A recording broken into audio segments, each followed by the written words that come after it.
Hi, I'm Mitch Gallagher from Sweetwater. Welcome to my home studio. Today I'd like to introduce you to Universal Audio's brand new Luna digital recording system. So what is Luna? Luna is a free Mac-based software application that integrates with Universal Audio's Apollo and Aero Thunderbolt-based audio interfaces, as well as older Apollos that can be upgraded with a Thunderbolt card. As we'll see, this hardware-specific design allows for tight integration between the hardware and the software. In fact, I'm using an Apollo 8 in my home studio, and I've placed it on my desk. I never need to touch it because I can control everything from right within Luna. Now, because Luna is free, it'd be easy to assume that it's a light version of the software and you need to upgrade to the full version later. But actually, there's only one version of Luna, and it includes everything that you need to produce music using audio and MIDI. Now, you can extend the capabilities of the software later using extensions and plugins, but the core software contains everything you need to produce music. I've had the privilege of having Luna in my home studio for a while now, and it's been working great for me. Part of the reason for that is all the nice touches that Universal Audio included.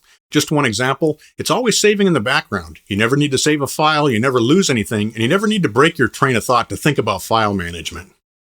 Another example, if you're a Pro Tools user, you'll find it very easy to transition over because the key commands are duplicated between Pro Tools and Luna. There are lots of nice touches like that in Luna, and they make it very easy to learn and use the software. Let's start our tour. When you first open Luna, you'll be greeted with a launch screen. You'll see a window with tutorial videos and links for documentation and support, but our main focus is the 4 tabs on the left. Create is where you set up a new Luna session or load a recent Luna session, or you can open an AAF format export from another DAW. Here's an AAF export that I imported from Pro Tools. This is exactly how it came in with all the edits and tracks in place. The Discover tab is where you can explore and purchase optional extensions and products, view tips and tricks, and more. Manage lets you see which free and optional Luna extensions you've purchased and installed, either processing or virtual instruments. Now remember, these aren't plugins, they're actually part of the Luna application. There's the ARP MIDI arpeggiator, Oxide tape simulator, and Shape virtual instrument, which come included with Luna free of charge.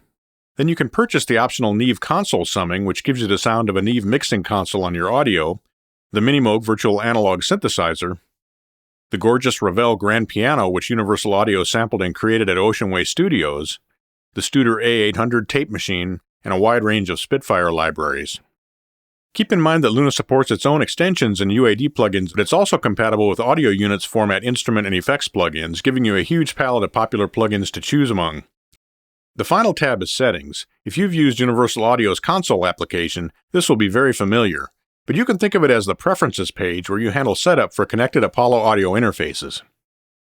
At the top left, the Universal Audio diamond logo takes you to your session if one is open, and back to this screen if needed. Now let's create a new session and take a look at Luna's windows and features. We simply go back to the Create tab, enter a name at the top, change the settings if necessary, and hit Create. There are basically 2 windows in Luna, Mix and Edit. I mentioned that many commands in Luna use the same keyboard equivalents as Pro Tools does, and here's an example. Command plus equals switches you between the Edit and the Mix screens. If you have 2 monitors, you can also put each window in its own monitor so it's always available. Both the Edit and Mix windows share some characteristics, such as the toolbar across the top. The toolbar has overall controls, workflow settings, transport, and so on. Beginning on the left, we can access the 2 views, the Edit window and the Mix window, and you can show and hide other display panes, including the tracks list, focus, the bottom info bar, and the monitor strip on the right side of the screen, which gives you access to control room features, cue routing, and your Apollo's TalkBack mic. And note that you can insert plugins on the TalkBack mic if you want to use it for recording. Back in the toolbar, we can adjust the tempo and beats per minute, we can turn the metronome click on and off and set its volume, and we can choose a display for the time counter. We have bars and beats, minutes and seconds, and samples available. The transport controls are right in the center, and of course there are keyboard equivalents for these, such as spacebar for play, return for return to 0, and so on.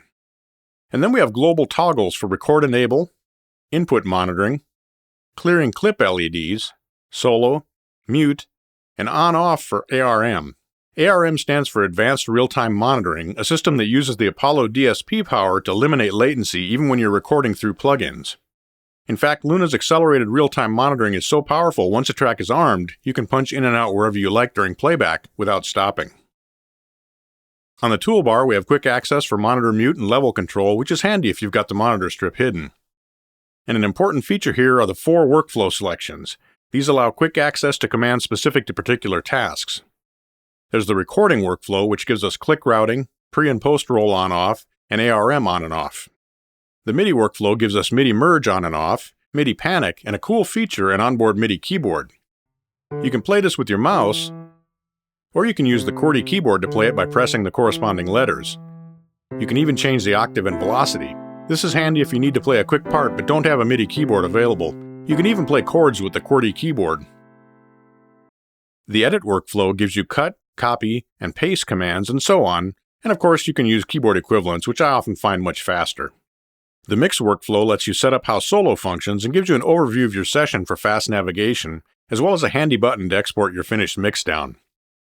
Moving to the left side of the screen, the tracks list not only lets us show and hide tracks, but it's also useful for navigating to and selecting tracks in a larger session. Speaking of tracks, there are 3 track types in Luna: audio, instrument, and bus. It's easy to create a track. Either hit the plus sign or type Shift-Command-N. You can choose the track type and make various settings for the selected track type. We can also create a track by importing audio or MIDI, or by dragging an audio or MIDI file into the blank part of the edit window. So let's create an audio track. We can choose how many tracks to create, mono or stereo format, and we can name the track. The focus pane appears and shows the channel strip for the selected track. This allows you to set things up for recording and processing audio for a track when you're in the edit window, and it's the same as a channel strip in the mix window. We'll talk more about the channel strip features when we look at the mix window.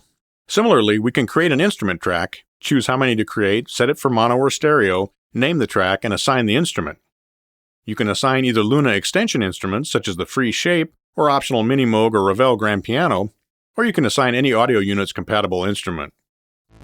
We can also add MIDI processors, such as the ARP arpeggiator, which comes free with Luna. And of course, we can process the audio output of the instrument using any UAD or audio units plugins, just like with any other audio. Mini Moog, Shape, and Ravel are the first virtual instruments Universal Audio has created, and they've really knocked it out of the park. Here's an example of Jacob Dupre playing the Ravel Grand instrument via a MIDI file he sent me.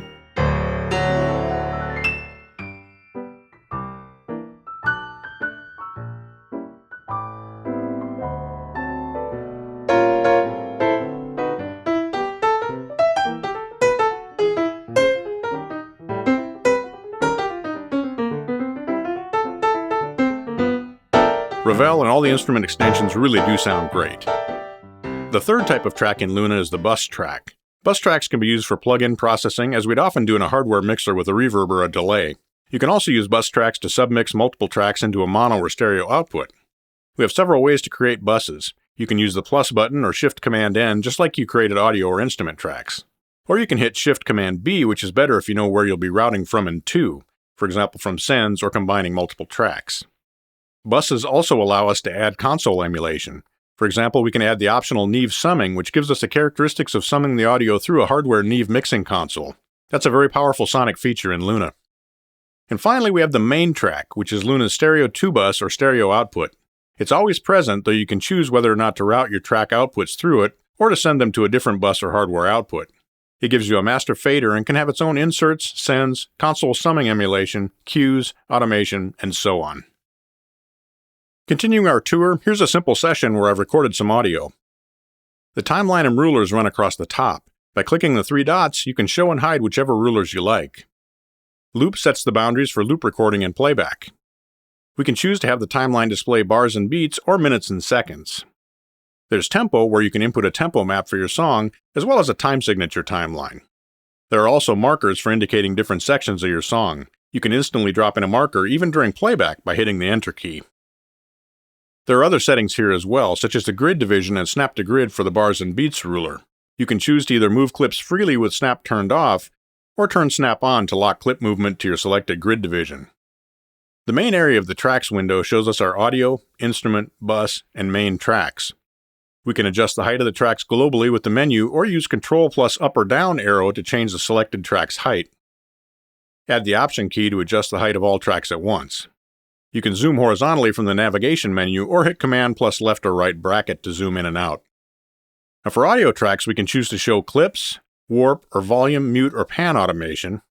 We can set the automation mode, and we can choose the track mode, which sets whether the audio adjusts for tempo changes or not. The warp settings provide different time stretch and pitch algorithms for various types of audio. A nice feature of Luna is versions. Versions can be seen when you click the little button at the top. Versions are just what they sound like, different versions of your track. You can use these for multiple takes of a recording, or think of them as what other DAWs call playlists, with alternate versions of editing or automation, or comps of multiple takes. You can name different versions to keep track of them. For instrument tracks, we can choose to view MIDI clips or notes, track automation or instrument automation, and we can also set the automation mode. And buses let us view automation, automation mode, and track mode. At the bottom of the edit window, we have the info pane with sample rate, clock settings, and system usage metering. In the edit window, the cursor is context sensitive, so it gives you the appropriate tool depending on where you are in relation to a clip. You can move, trim head or tails, fade in, fade out, add a crossfade between clips, adjust clip level, and so on. Now let's look at the mixer window. I'll open a larger session that I've been working on. The mixer gives us full channel strips for each track in our session. You can move among tracks by scrolling across the bar at the top or by selecting tracks in the tracks list. A handy feature is being able to show and hide different sections of the channel strips. You can hide any section you're not using from view to keep things clean. You can also choose to open and close the channel strip sections globally or individually, and you can globally or individually choose large or small views. It's all configurable to exactly the way you want to see things. A great feature of Luna is that it can control an Apollo's or Arrow's hardware input all from within the mixer or the focus channel strip if you're in the edit window. Let's record and enable a track to see all the features. At the top, we can choose the hardware input from whatever options are available on your particular interface. Universal Audio's super cool Unison preamp feature is supported, and the Unison processing is recorded with the incoming audio. Unison uses both software and hardware to emulate the sound of vintage and modern preamps and processors. To find a particular Unison plugin, we can just start typing. Once we have our preamp ready, we can set the input type, mic, line, or instrument. Turn on phantom power, engage the pad, polarity reverse, and high-pass filter, and of course set the gain level. A unique feature in Luna is the ability to record while using plugins. There are actually two different types of insert slots in the mixer. The Record Effects insert slots are recorded with incoming audio. UAD plugins can be inserted here. There's no latency hit when you use ARM in these Record Effects insert slots. It's amazingly powerful, so you can record with a compressor and an EQ, for example, just like you can with an analog console and hardware processors. The rest of the channel strip below the Record Effects inserts isn't recorded with your audio, but it's used in the mixer to process your audio for mixdown and for monitoring. Next up, we can insert analog tape emulation. The Oxide extension comes with Luna, or you can purchase the optional Studer A800 extension for its specific coloration. Both provide the sound and characteristics of real analog tape for your audio. Each channel strip provides up to 8 insert slots for plugins. Now these aren't recorded with your audio, but they're used during mixdown and for monitoring. Both UAD and audio units plugin formats are supported here. Sends allow you to route audio from a track to hardware outputs or to buses, just like in an analog console. You can use the small view, or the large view gives you even better control. Up to 4 Q sends are available, depending on your Apollo hardware, for feeding headphone mixes to your musicians. You can also view these cues in small or large format. Over on the left of the mixer, we have 4 modifier buttons. These give us the ability to quickly power off plugins, remove items from the mixer, copy items in the mixer, and set the mixer default. These modifiers can be real time savers in a large session. When you're finished with a session, you can export the complete finished mix to disk, export the audio files to import into another app, export MIDI as a file to import into an instrument or another app, or export the clips from a session. So everything you need is pretty much right there in those 2 windows, the mix window and the edit window. Of course, there are other functions and other features that are in the menus, but you'll rarely need to access those. Everything you need is right there in front of you. If you're using a Thunderbolt-based Arrow or Apollo audio interface from Universal Audio, you're definitely going to want to download your copy of Luna and take it for a spin. I think you're really going to enjoy it. Thanks for joining me today. I hope you enjoyed this tour of Universal Audio's brand new Luna digital recording system. If you have questions about Luna or questions about any Universal Audio products, contact your Sweetwater sales engineer or visit sweetwater.com. I'm Mitch Gallagher.